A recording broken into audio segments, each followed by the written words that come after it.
Hi. ഒരു കാര്യവും ചെയ്യാൻ തോന്നുന്നില്ലേ? ചെയ്യുന്ന കാര്യങ്ങളിൽ വിജയം കിട്ടുന്നില്ലേ? എന്തു ചെയ്യണം? നമുക്ക് നോക്കാം. ചെയ്യുന്നത് തുടർച്ചയായി ചെയ്യുക. കുറച്ച് ചെയ്ത് മാറ്റിവെച്ചതൊന്നും വിജയിച്ചതായിരിക്കില്ല. തുടർച്ചയായി ആത്മാർത്ഥതയോടെ ചെയ്തു പോന്ന ഓരോ കാര്യങ്ങളും വിജയിക്കുക തന്നെ ചെയ്യും. കാര്യങ്ങൾ എന്ത് തന്നെ ആയാലും അത് ചെയ്യാൻ നമ്മളെ പ്രേരിപ്പിക്കുന്ന ഒന്നാണ് അതിൻ്റെ റിസൾട്ട് നല്ലതാണെങ്കിൽ നമ്മൾ കറക്റ്റായിട്ട് അത് ചെയ്തിരിക്കും. നമുക്ക് കിട്ടുന്ന റിസൾട്ട് മോശമാണെങ്കിൽ നമ്മളത് ചെയ്യാൻ മടിക്കും.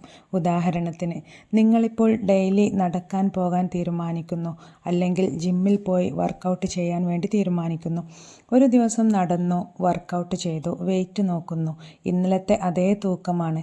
രണ്ടാമത്തെയും മൂന്നാമത്തെയും ദിവസം ഇതുപോലെ വർക്കൗട്ട് ചെയ്യുന്നു, തൂക്കം ടെസ്റ്റ് ചെയ്യുന്നു, എന്നാൽ മാറ്റമൊന്നും കാണുന്നില്ല. വളരെ ഉത്സാഹത്തോടെ നടന്നു തുടങ്ങിയ നമ്മൾ പതിയെ അതിൽ നിന്നും പിന്മാറുന്നു. കാരണം റിസൾട്ട് വളരെ മോശമാണ്. വെയിറ്റിൽ മാറ്റമൊന്നും കാണുന്നില്ല. എന്നാൽ പെട്ടെന്ന് ഫലം കിട്ടുന്ന ഒന്നാണ് ദാഹിക്കുമ്പോൾ വെള്ളം കുടിക്കുന്നത്, വിശക്കുമ്പോൾ തിന്നുന്നത്. അത് നമ്മൾ തുടർച്ചയായി ചെയ്യുകയും ചെയ്യും.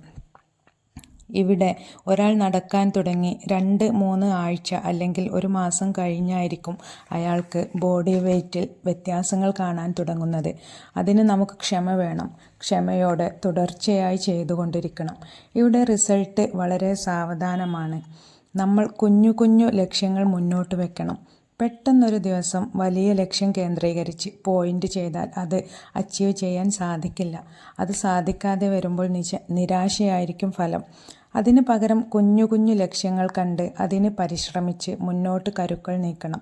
ചെറിയ ചെറിയ വിജയങ്ങൾ കൈപ്പിടിയിലൊതുക്കി അവസാനം നമ്മുടെ പൂർണ്ണ ലക്ഷ്യമായ വലിയ വിജയത്തിലെത്തുമ്പോൾ അതാണ് നമ്മുടെ അന്തിമ വിജയം.